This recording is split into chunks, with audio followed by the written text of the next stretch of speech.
মধ্যপ্রাচ্যে উত্তেজনা নতুন করে তীব্র আকার ধারণ করেছে।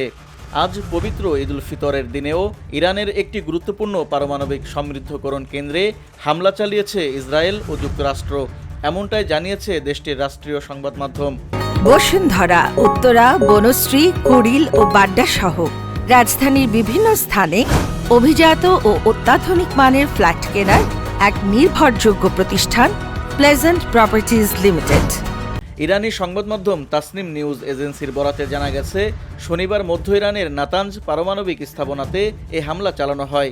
তবে তাৎক্ষণিকভাবে বড় ধরনের কোনো বিপর্যয়ের খবর পাওয়া যায়নি। কর্তৃপক্ষ জানিয়েছে, হামলার পরও কোনো তেজস্ক্রিয় উপাদান ছড়িয়ে পড়েনি। তেহরান ও ইস্পাহানের মাঝামাঝি অবস্থিত এই গুরুত্বপূর্ণ স্থাপনাটির আশপাশের বাসিন্দারাও আপাতত নিরাপদ রয়েছে বলে প্রতিবেদনে উল্লেখ করা হয়েছে।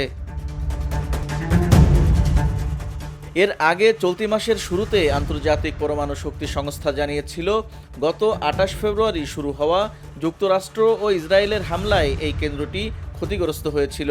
বিশ্লেষকরা বলছেন, পারমাণবিক স্থাপনায় হামলার এই ঘটনা অঞ্চল জুড়ে নতুন করে উত্তেজনা বাড়াতে পারে এবং আন্তর্জাতিক রাজনীতিতে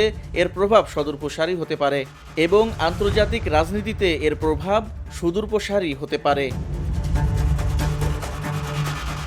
Mujahidul Islam, VOD Bangla, news desk.